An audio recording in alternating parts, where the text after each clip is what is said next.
In the middle of Lavender Hill, on the Cape Flats, stands a derelict field. Surrounded by three of the area's most violent gangs, the Mongrels, the Corner Boys and the Fast Guns, it has been the site of deadly turf wars. It has earned the nickname of the battlefield. They shoot while kids are playing around them, they actually don't care. Over the years, hundreds of innocents, mainly children, have been gunned down in the crossfire. We've got more children at bodies laying in the streets than we have adults. And that's the saddest part of it all. And these children daily is witnessing these killings. And you see these kids, they're looking up to us and we can't offer them no haven. But the battlefield could become a place of healing and hope. At the moment, our children are being held captive in their own backyards even. But definitely having this safe space as a Rise Above Centre, we will definitely be able to work towards having all of this gangsterism, the drug abuse and that eradicated in Lavender Hill. And we have the manpower, we have the kids believing in it. We just need the support.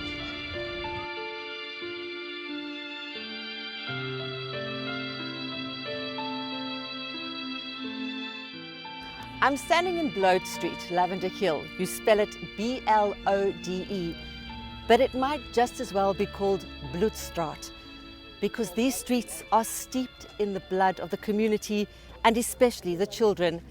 In Lavender Hill, there's no such thing as being traumatised anymore. Everyone is traumatised because trauma has been normalised. Through the generations, it has become a part of life. It's normalised, yes, and in a sense it becomes a cycle that the friends of the murdered guy, they become gangsters. They basically, the opposition gang comes to them and actually tells them, look here, they've killed your friend, here's a gun, you need to go and sort them out. And that is basically the sad part of it, because while our kids grow up in trauma, we're losing a lot of people. For me, it's becoming like a genocide. Friday, December the 13th in Lavender Hill.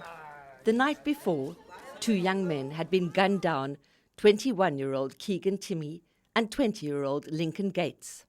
Our under-16 boys, Keegan was a friend of theirs, and I know for a fact that Keegan was a boy that as an hour before his death, he still had posted a photo on Facebook telling his Facebook friend that his baby is his whole world, and then he passed away. Lincoln Gates also leaves behind devastated parents and his pregnant teenage girlfriend, Michaela Overmeyer. How many months pregnant are you? 6 months. So all these kids are at that stage now where this is just a normal for them. The trauma only stays for that moment, and then it just kicks in after a while when they really feel the need to cry. Another generation yet to be born, already damaged by the relentless carnage. Most of the kids that you see sitting there, they belong to our sports club as well. Some of them are netballers, there's a few footballers also there. So they just painted the names of the two boys that has been shot. The problem is that the kids is at school, but when they leave school, after school, when they come home, there's nothing here. That balance is out of context. You can't have school have some programs and then they come home weekends and there's nothing. And the weekends is really the time that we need to engage with the kids. We need to keep them busy. And this community weekends has nothing but just the social ills. Ralph Bowers, otherwise known to Lavender Hill as Zaza, and soccer coach Mark Nicholson have lived in Lavender Hill all their lives. They are widely respected and they are determined to transform the lives of the community, especially the children. I grew up in Lavender Hill, very impoverished, but luckily I got a scholarship from the Queen Elizabeth Coronation Bursary to go study and then become an optician. I've been to England for 13 years, 2005.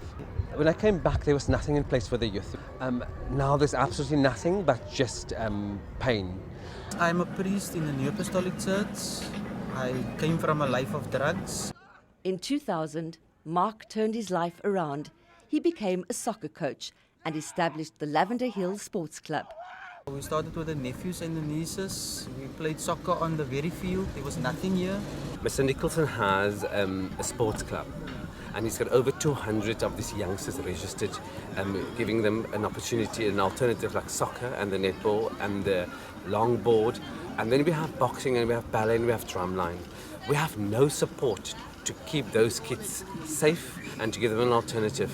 These children look up to us because there's nobody else that is there to care. We know each of these children by name. We know their parents. We know what's going on in their homes, and that is where it starts. It starts with us.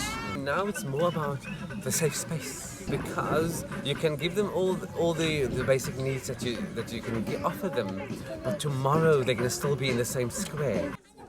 On Saturday, December the 21st, during school holidays, the Lavender Hill Soccer Club and Ralph's non-profit organisation called the Guardians of the National Treasure, assisted by the German Freaks Car Club, the Lions Club and the Cape Flats Development Association, or CAFTA, held a junior awards event for the children's soccer and netball teams. It was an amazing event. We had a junior football presentation on Saturday, and we actually motivated and spoke to the kids a lot about the things happening within Lavender Hill and how they need to keep themselves safe and how they need to tell their parents to also look after them. Through the sport, we are now targeting, CAFTA is targeting them at a younger age, and we catch them at school level, before they become a gangster, because once they're a gangster already, it's very difficult to change that mindset. The event also provided an opportunity to educate the children on the scourge of gender-based violence.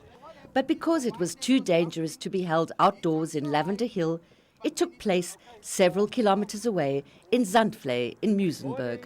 The awards day, I've actually identified the 3 boys which is within our club. They are 2 of them is under 16 and then 1 is under 14 boy. One of the young boys who received an award was Mark's adopted son, Don DeVee. He's been with me, he's been my right-hand man in the community outreach that I do.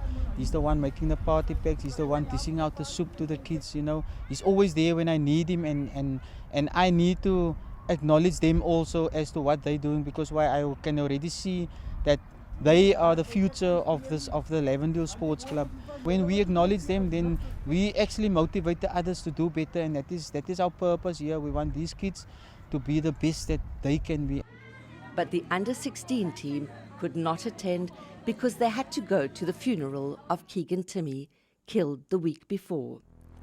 Then, a cruel, ironic twist of fate. Shortly after the police and the community leaders were assuring the children in Zandvlei about their safety, another tragedy was unfolding in Lavender Hill. At about 2 p.m, 2 gunmen burst into a home in Drury Court in pursuit of a rival gangster. 5-year-old Valentino Kruiteke and his 2-year-old brother were in the yard. After the first gunman shot the rival gang member, the second gunman shot Valentino in the back of his head. The 5-year-old had pushed his younger brother to the ground, shielding him from the bullets. He died instantly. I just broke down and I ran into the backyard, and then I saw little Valentino laying there in a pool of his own blood. The week before, Mark had invited Valentino to the Lavender Hill Sports Club Christmas party. In August 2019, 6-year-old Natalia Pinar had met the same fate. The 6-year-old was shot in the head by a stray bullet outside her Lavender Hill home, another child casualty in this brutal, unrelenting gang war. It actually destroyed me. The fact that in this year, again, Natalia was also shot, the 6-year-old girlie was shot. Also, it broke my soul into pieces. I also questioned a lot of things.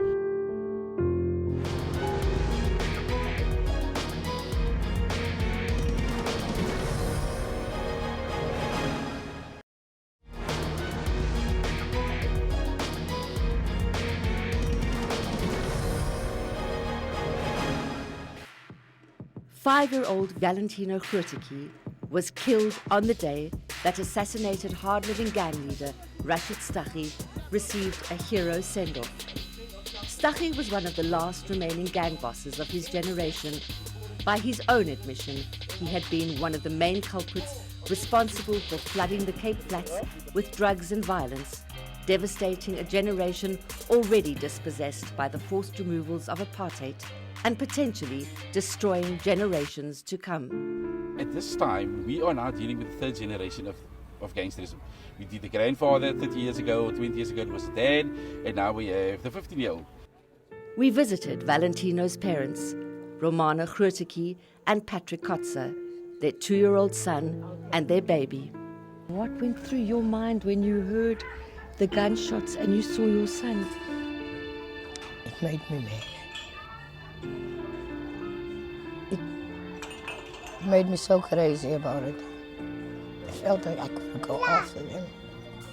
But I said to myself, what is the use of going after them if I have to take care of Valentino? It feels like a pain for me will never go away. I have to be strong for the other 2 children of mine. You have lived in this neighborhood and so many mothers have lost their children. Did you ever imagine that this would be what would happen to you and your team? I never expected this. It isn't a place for any young child who's living here around. But because your child is not even safe in the road. From now on, your child won't be safe in the yard. Now you let the child play in the park. The gang violence start shooting over each other. Suddenly you hear your child has been shot. Now you go told thee.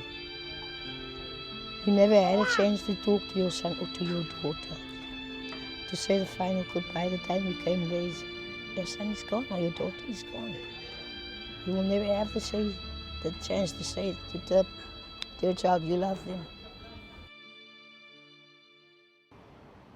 I first visited the Blode Street field in 2012 when yet another ceasefire between the warring gangs was being brokered by gang generals, so-called ex-gangsters, faith-based organizations and a profoundly wounded community.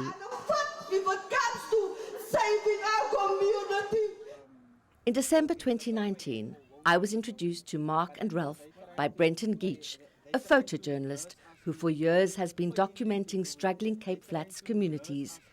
As we revisited the killing fields, the deterioration was evident. Once a wetland irrigated by an underground aquifer with netball fields and an evergreen soccer pitch, the space is now arid and vandalized. And each time children play here or even attempt to cross, they are putting their lives in peril. But play they do because there's nowhere else to go. It's sad to see how the area is deteriorated. Instead of getting better, it became worse. Your gangsters are getting younger. Your drug abuse, your women and children abuse, your alcohol abuse, it's just escalated. The spike in gang violence over the past few months has resulted in the closure of afternoon care for children. Social, health and municipal services have also shut down. For the year 2019, the deaths in Lavender was 40, for the whole year was 47. As the festive season arrived, we saw an increase in socialization, of course, and gang activity. In August 2019, Operation Lockdown deployed the army into the Cape Flats to quell the violence. It focused on 10 hotspots, but Lavender Hill was excluded. That changed with the death of Valentino Grooteki. 2 suspects were arrested, and both the army and police now conduct patrols. Unfortunately, it was responding to the death of this boy Valentino Grooteki. And I would concur with you, I would really agree that it should have been far more proactive. What they're doing, they're reacting onto your gunshot and then pick up the body and they leave. They're not looking at the component where you have the healing component of communities. Absolutely. But Ralph and Mark have a community vision to transform the battlefield into a multi-purpose sports and recreation hub. Through his non-profit organization, the Guardians of the National Treasure, Ralph has succeeded in securing seed money from a United Kingdom-based organization called In Place of War. They are an international organisation that goes to communities like Lavender Hill that is riddled with gangsterism and violence. So they've partnered with us and we've approached the city of Cape Town to say, look, we want to take this space and turn this space into a healing space, a sanctuary, a safe space, so that we can plug those youngsters into programs, whether it is sport or arts and culture.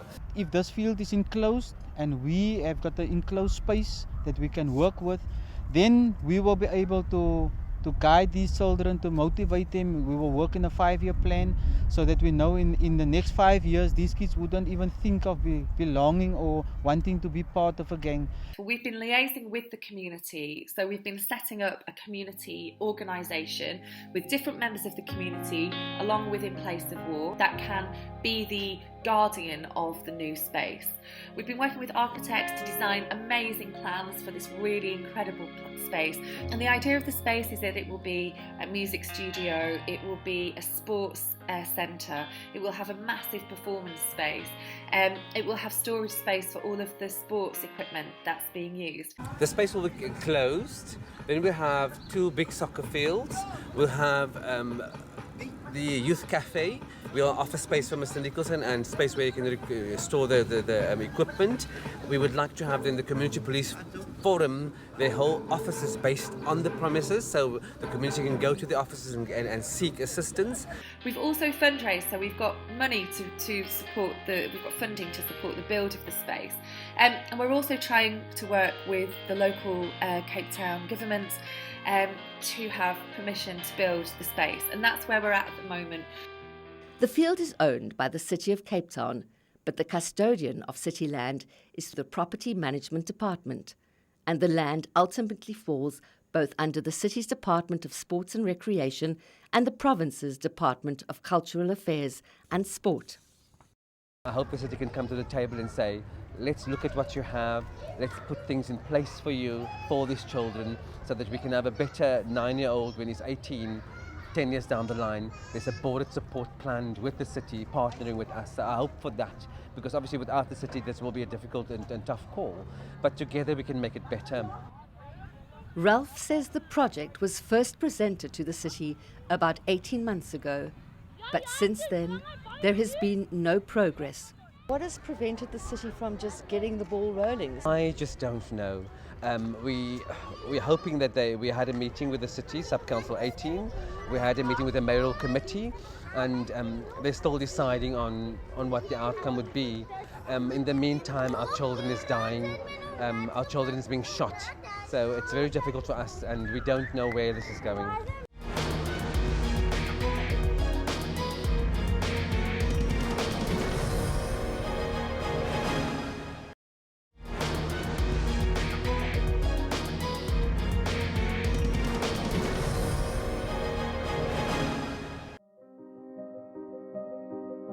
December 2019, and the City of Cape Town has spent millions lighting the streets for the festive season. But for many of the children in Lavender Hill and other struggling communities, it would be a bleak Christmas were it not for the generosity of organisations like the Guardians of the National Treasure, CAFTA and the Lions Club. They have prepared a Christmas feast for 1,000 children in Lavender Hill to fill hungry stomachs and to warm young hearts. Stay safe. That's all I'm asking. And remember who is special. Who's special? And you. You are special. Okay? People in Lavender Hill are very isolated. I really want to change that and shine a spotlight on Lavender Hill and have people from all over the world go into the community, to meet people in the community, to collaborate with them, to work together, and really to show that Lavender Hill is not a place to be afraid of. It's a place with absolutely brilliant, wonderful people who are really dedicated to making change. Despite the hardships, this is a resilient a community of activists, visionaries and builders of dreams. Builders who now have the bricks of an organisation that has helped nurture creativity in 24 conflict-riddled spaces worldwide. All that is needed is the mortar of government to cement it. But it seems government is stuck behind a wall constructed of red tape. So there has been a delay in the build of the project, and this is down to us really coming against a brick wall in terms of getting permission to build the space. Is the city on board or not? The community and funders deserve an answer. My first port of call is Councillor Marita Peterson, who has been the ward councillor for Lavender Hill since 2012. We had the site visit. We came out to check out the ground when I had Alderman Grant Twig here. Councillors fully supported the presentation. We came to a conclusion that we need the project proposal needs to be in writing. Because you've got the project, this is what you want to do, but now you need to have a formal proposal. And then with that proposal is the city expected to be funding long term? Who's going to be the partners in terms of sustaining the project over time? Right. So those needs to be put in writing. We continue to work with our networks and support them however we can. But we would really like local partners and stakeholders to come in and get involved in terms of supporting and funding the space in the long term. The funding so far has entirely come from outside of South Africa. I then meet with Dr. Zahid Badruddin, the City Councillor for Community Services and Health. He also liaises with the provincial government on safety, sports and recreation. Safety is not enough to address on its own. We've got to be able to provide community facilities, services for especially poor communities to be able to access for alternative means of recreation. One of the reasons that the city might be dragging its feet with this project is because previous investments in the area have failed.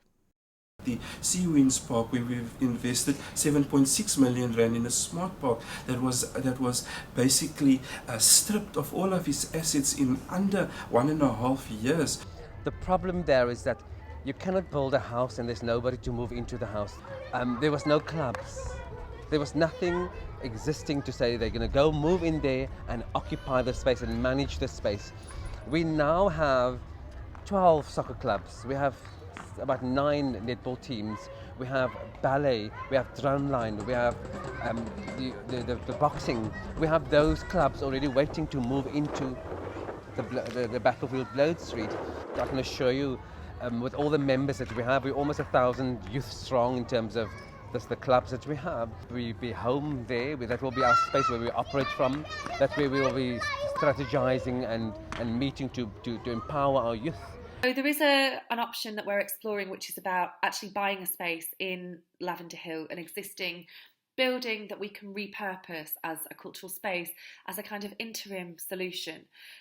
It's not ideal if this will cost us money and we'll then have to fundraise again to build. The only other option is that we would have to return the funding that we have to the global supporters of this project, which again would be a real shame, given that, you know, the funding is there, the will of the community is to create the space. I can assure you that whatever funds is needed from water allocations, I will surely support whatever funding it is. I will contribute towards the project once it's realised. And I can tell you, I'm not wondering about it. It will be realised because it's an amazing project. But it is not just the city that needs to commit for this project to take off. The province needs to get on board as well. And I can say it very, very seriously that we will partner with any partner on the ground in communities, and this specific project we will partner with. And you must come down and come and do a program, a follow-up program, to see how far we are with it. Thank you so much, Minister. I make the commitment now to bring all of the role players together. The Lavender Hill battlefield could become a model for other struggling communities along the Cape Flats. Or it could become yet another example of defeated dreams in communities where the pot of gold at the end of the Rainbow Nation remains empty. I wake up in the morning and I go through the community and I see the children's faces and they remind me they're going to come play soccer, they're going to come play netball, they want to register. They keep on reminding me that that's the bit of hope that they have, so I cannot give up. If they enclose this field for us and they give us this space, then we will work with it and we will actually self-sustain this field so that we can become even to all the children in Lavender Hill.